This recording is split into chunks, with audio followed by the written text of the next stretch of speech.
Bonjour Olivia, bonjour Guillaume. Salut!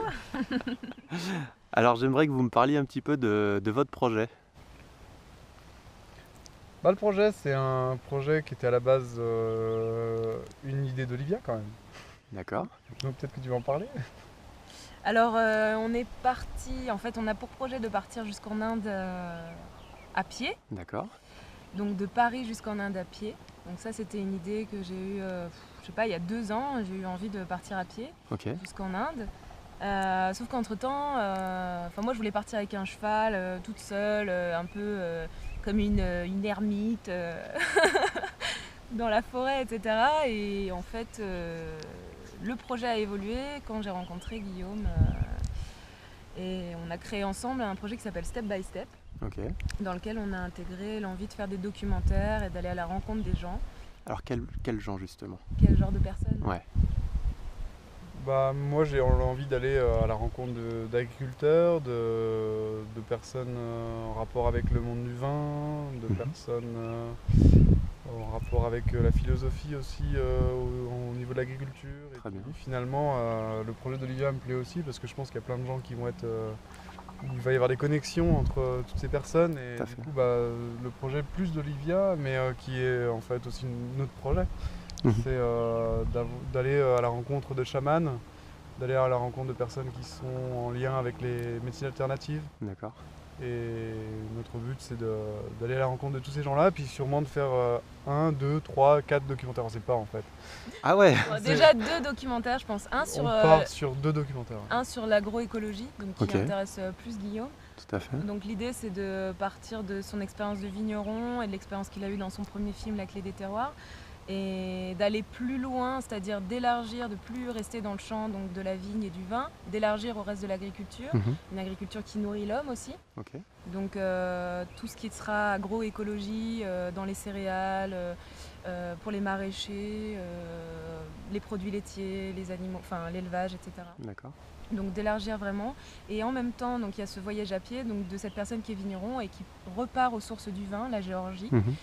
Et à travers ce voyage, il va aussi retrouver peut-être l'essence du vin, parce qu'à travers le vin, il y a aussi je dirais, une résonance un peu philosophique, ésotérique, plus spirituelle. Et cette personne qui part s'en va aussi chercher des réponses à ce niveau-là. Ok. Voilà, donc ça serait un premier film. Et le deuxième film sur les chamans Mhm. part de l'idée que le chaman est effectivement un homme qui accède à des niveaux de conscience différents, Ok, des niveaux de conscience on va dire plus élevés, mais c'est juste parce qu'on les imagine un petit peu d'en haut, quoi, de récupérer l'information un peu plus au niveau du ciel, mais en fait c'est aussi au niveau de la terre. Donc réussir à être un peu ce lien entre le ciel et la terre et à recueillir des informations pour les ramener à ce niveau de conscience, s'en servir dans la guérison de l'homme. Sauf qu'en fait, en questionnant des gens sur la question du chamanisme, je me rends compte que c'est un mot qui va être amené à disparaître, Mhm. parce que l'homme d'aujourd'hui se dit chaman, mais en fait le chaman c'est l'homme de demain. Alors qu'est-ce que c'est un chaman pour toi? C'est un homme qui peut voyager à travers ces différents circuits de conscience, D'accord. ces différents niveaux de conscience. Il y a une grande littérature sur cette question-là. Je pense à quelqu'un récemment qui s'appelle Laurent Hugeli, Mhm. qui a écrit justement un bouquin qui s'appelle Les 8 circuits de conscience, qui reprend des idées de penseurs des années 60, j'ai plus leur nom là tout de suite. Mhm. Mais voilà, même Castaneda en avait parlé, le chamanisme. Alors après, il y a différents types de chamanisme qui utilisent les plantes ou Ouais. qui utilisent le tambour, des manières un peu plus traditionnelles, des manières moins violentes peut-être aussi, mais tout aussi efficaces, qui permettent à l'homme, à n'importe qui, d'aller rechercher des informations dans des parties de lui-même qu'il Mhm. ne connaît pas, mais Ok, qu'il a en lui. Voilà. très bien. Et alors, vous partez combien de temps? Vous êtes fixé une On limite? a 3-4 ans dans la théorie, on verra dans la pratique ce que ça donne. C'est extrêmement courageux de partir comme ça pendant 3-4 ans.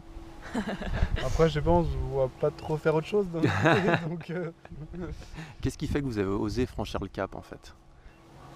De partir. De partir, de réaliser vos rêves en fait?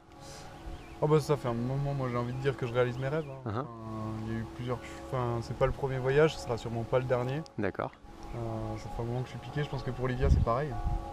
Bah, l'idée, en fait, bon, moi quand j'entends ta question, réaliser ses rêves, je le vois plus dans le sens où tu crois réellement que t'anime au fond de toi, c'est-à-dire ce qui te fait vraiment vibrer, Mhm. la vie dont tu rêves, que tu as toujours idéalisée, est possible. Pour moi, c'est là que je me dis, réaliser ses rêves, c'est-à-dire tu sais que tu es en train de te mettre en route vers qui tu es vraiment. Ouais. Donc se réaliser sur Terre au final. Et ce que tout le monde, ce que tout le monde va faire, ce que tout le monde est en train de faire, et à son rythme, chacun étape par étape. Voilà, c'est un peu le nom du projet Step by Step. Et pour ça, effectivement, il y a des étapes différentes dans la vie. Et ce premier pas, celui où on se dit, non mais attends, la vie dont je rêve est possible. Mais elle n'est pas forcément facile. C'est-à-dire que c'est un chemin semé d'embûches, comme on dit. Mais je suis super naïve, je suis bourrée de préjugés, je pense que c'est aussi facile que ça et que c'est aussi simple que ça. Et puis, effectivement, il va falloir le remettre en question. Mais je suis sûre au fond de moi que c'est possible de se sentir en parfaite harmonie avec soi-même et d'être parfaitement en paix. Pour moi, c'est ça réaliser en fait ses rêves. Super. Je vous remercie à tous les deux. Merci à toi. Je vous fais un gros bisou. Toi aussi, un bon voyage. Ouais, bon voyage surtout. Bon voyage à tous les gens qui veulent partir, quoi. Je crois que c'est le moment de le dire, de réaliser ses rêves, du coup, de réaliser qui on est, quoi. Voilà.